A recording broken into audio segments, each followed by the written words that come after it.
Retomando então as nossas conversas sobre a falência, é, vamos hoje, agora, né, então falar sobre o pagamento dos credores. Só retomando um pouco o que a gente já estava falando no item passado, né, no módulo passado, lembrando que depois de decretada a falência, a gente tem, né, a determinação de quem são os credores, ou seja, a formação do quadro geral de credores, e, ao mesmo tempo, nós temos a arrecadação, avaliação e venda dos bens que compõem lá o acervo da massa falida. Então, depois que se faz toda essa arrecadação, avaliação e a venda efetiva dos bens, a gente transforma, então, o patrimônio da massa falida em dinheiro, né? Que é a forma que a gente tem para fazer o pagamento dos credores. Lembrando que os próprios credores podem determinar um outro tipo de liquidação do ativo, através, né, de uma assembleia ou alguma coisa, alguma reunião nesse sentido, eles podem determinar a venda do ativo de uma outra forma. Então, eventualmente, pode ser que algum credor adjudique um bem, né, ele fique com um bem especificamente, mas essa não é a regra, isso são casos mais específicos. A grande maioria dos casos que a gente vê dentro das falências, né, no dia a dia dos processos, é efetivamente que os credores não querem receber bens, eles querem receber dinheiro. Então, a grande questão é sempre se arrecadar, né, a fazer uma melhor avaliação possível e a melhor venda possível dos bens, evitando que eles se deteriorem, né, e que eles tenham e possam produzir um numerário maior possível, porque com isso a gente pode fazer um pagamento de maior número de pessoas e o tamanho, né, do pagamento maior. Então, depois que você transformou todos esses bens em dinheiro, inicia-se a fase, então, do pagamento dos credores. Por isso, a importância de se saber quem são os credores e quanto eles têm para receber daquela massa falida. Por isso, a importância do quadro geral de credores e todos aqueles editais que a gente tratou lá no módulo passado. Então, a primeira questão que se deve saber é a seguinte: lembram que no início eu falei que a falência nada mais é do que uma execução coletiva. E como é uma execução coletiva, teoricamente os credores têm que ser tratados de forma igual. Entretanto, a lei, ela traz um tratamento equivalente aos credores, mas um tratamento equivalente por classe. Então, os credores, eles são divididos em classes de credores, e esses credores dentro das classes é que são tratados de forma igualitária. Então, são várias classes que eu já vou falar para vocês, e assim, você inicia pela primeira classe, se sobrar dinheiro você vai para a segunda classe, se sobrar dinheiro você vai para a terceira classe e assim sucessivamente. Não é um rateio ou uma divisão de todo o patrimônio entre todas as classes, não. É o pagamento de cada classe uma vez de cada, né? E conforme mais especial a sua classe, antes você recebe. O legislador entendeu assim, e é dessa forma que é feito, né? Então, assim, os créditos são pagos por classe, de acordo com o que a gente chama das forças da massa, ou seja, de acordo com o valor que você tem arrecadado, né? Se você tem uma dívida total de R$1 milhão e só consegue arrecadar 100 mil, por exemplo, você vai dividir esses 100 mil reais. Agora, aí tem uma outra questão, se naquela primeira classe você tem uma dívida de R$20 mil, você paga os 20 mil, e com o que sobrou, por exemplo, os outros 80 mil, nesse exemplo, é que você vai partir para a segunda classe. Mas, digamos que a primeira classe, ela seja tem uma dívida, por exemplo, de 200 mil, você já vai dividir esses 100 mil entre a primeira classe, em forma de rateio, e os outros não vão receber nada. Ou seja, né, os outros, na verdade, vão ficar a ver navios, como já diz o ditado, né? Mas e como que isso é feito? Tem duas regrinhas básicas. A primeira é a seguinte: então você divide as forças da herança e A princípio, você não paga juros e só a correção monetária. Os juros, eles correm até a data da decretação da falência. A partir dali, eles só serão pagos em casos excepcionais, ou seja, quando há dinheiro suficiente. Mas eu já chego nessa questão. Então, vamos lá. Os credores, eles são classificados por uma ordem legal. Então, eles têm um tratamento igual, mas somente dentro da própria classe, como eu já disse. E é o tal do chamado do princípio do par condício creditorum. É o princípio mais importante da falência e o que deve ser mais observado, por conta dessa questão que trata a lei. Então, veja, então a gente tem uma hierarquia de credores. Credores mais especiais e credores menos especiais. E por mais que, por exemplo, um credor menos especial tenha um valor de dívida muito maior, isso não quer dizer nada, porque os credores mais especiais vão receber antes dele. Então, vamos lá. Que classes são essas, né? Então, assim, vou começar com os credores extraconcursais, ou seja, eles não estão em classe nenhuma, eles estão fora das classes, mas são os que primeiro recebem. Esses são quem?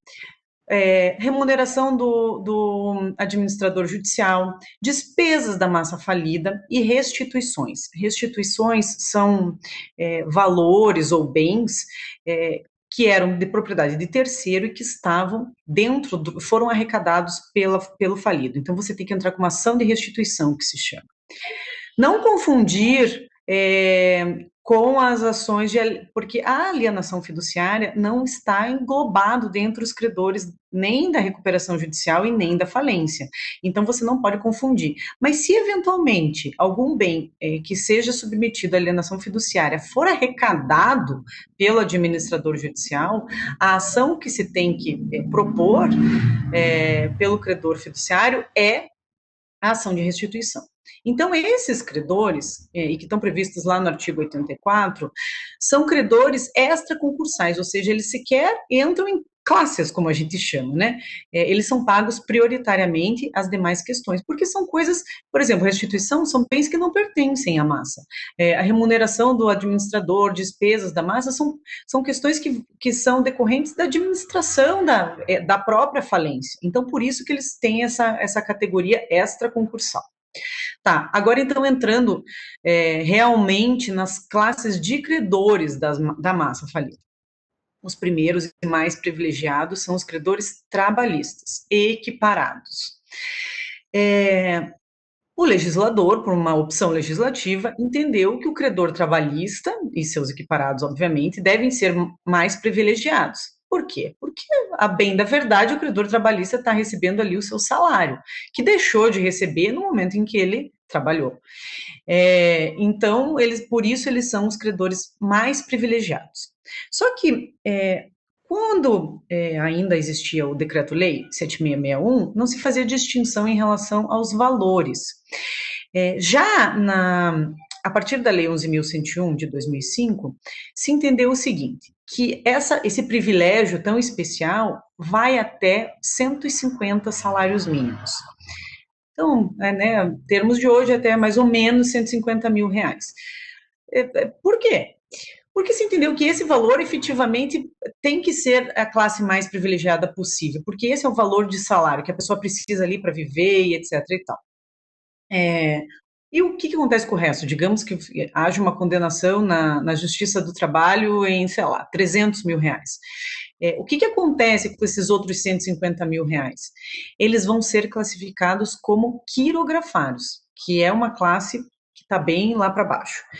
Então, o crédito dessa pessoa, ela vai ter duas classes. Então, um pedaço do crédito vai ser especial trabalhista e o outro vai ser quirografário. Então, até 150 salários mínimos vai ser trabalhista e o que restar vai para os créditos quirografários.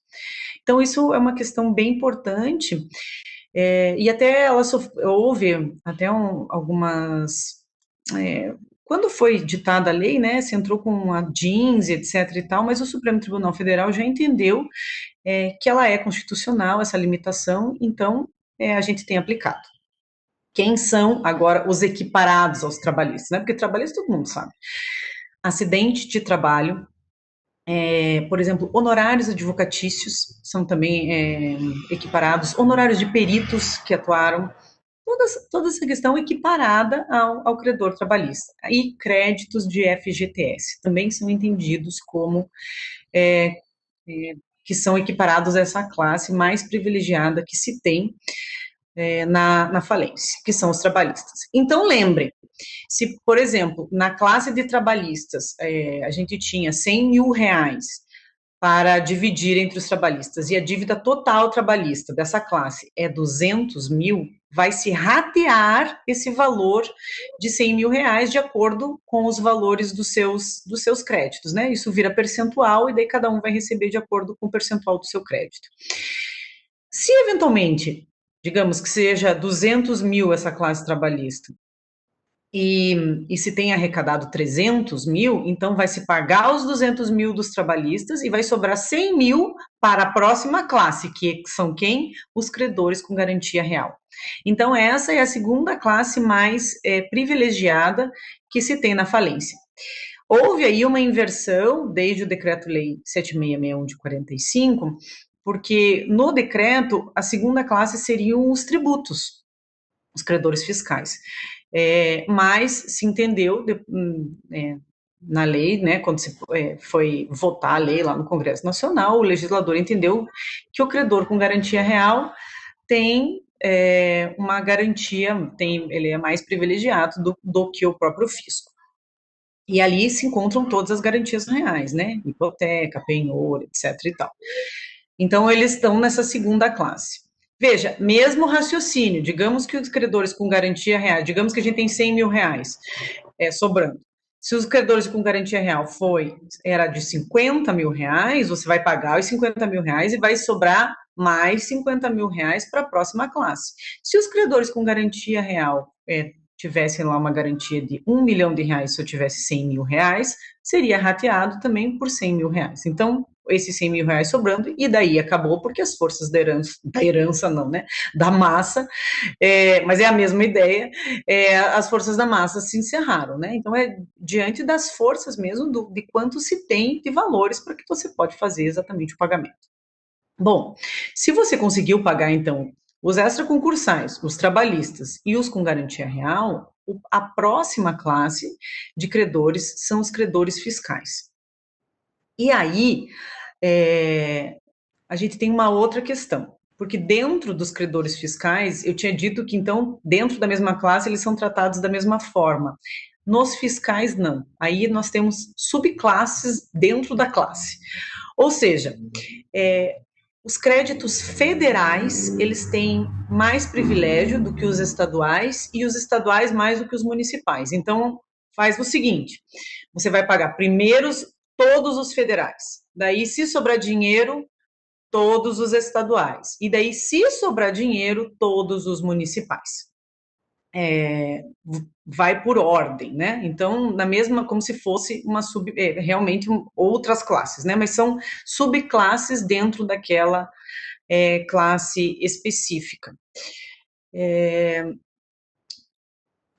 Aqui existem casos em que as massas falidas, dependendo do momento que se faz, né, que se tem, etc. e tal, a gente já conseguiu ingressar em alguns refis, então fazer com que haja alguns descontos por parte dos credores fiscais, o que foi muito interessante e a gente conseguiu, com isso, economizar um pouco de dinheiro para poder passar para as demais classes subsequentes. E que isso foi bem interessante, porque a gente conseguiu chegar até a última classe de credores, coisa que isso não aconteceria se não tivesse aderido a esses refis que foram feitos, né, pela autoridade fiscal nos casos. Bom, terminados os fiscais, a gente vai para a categoria, né, para a classe dos credores com privilégio especial. Quem são esses credores com privilégio especial? São vários credores, existem inúmeros lá elencados na lei, no artigo ali 84, que se alguém tiver interesse, curiosidade, pode ir lá ler, não vou ficar citando um por um até para não ficar cansativo, mas são de acordo com leis especiais que regem, né? A lei elege aquele crédito como se ele fosse um crédito especial. Por exemplo, o autor de uma obra em relação a uma editora falida. Por exemplo, que a falida seja uma editora e aquele autor da obra tem direitos para receber da falida, então ele entraria nesse critério de credor com privilégio especial. Depois, e daí a mesma ideia, né? Se tem dinheiro para pagar, todo mundo paga, se não tem, rateia e acabou, não vai para a próxima classe. Se continuar tendo dinheiro, vamos para os credores com privilégio geral. Também são questões aí de credores previstos em leis especiais, também está lá na lei, também não vou ficar aqui elencando quem é quem, senão fica muito cansativo. Depois, nós temos os chamados credores quirografários. Apesar desse nome muito esquisito, quem que é credor quirografário? Credor quirografário é o credor residual, que não é nenhum daqueles que está para cima ali. Então, é o credor, assim, mais... ele só não é o pior porque tem o subquirografário, que daí são as dívidas dos próprios sócios com a sociedade, né? Mas os credores quirografários são, em geral, quem? São os fornecedores, né, de uma empresa. São pessoas que não têm qualquer tipo de garantia no negócio ali realizado. Então, são os credores que por penúltimo recebem, o último seria um subquirografário, daí a última classe é a subquirografária, que são os créditos dos próprios sócios da massa falida em relação à própria massa, né, os sócios em relação à sociedade. Então, esses, por lei, obviamente, que se paga todo mundo antes de pagar eles mesmos. Por conta disso é que a gente se elegeu os quirografários antes dos subquirografários, obviamente.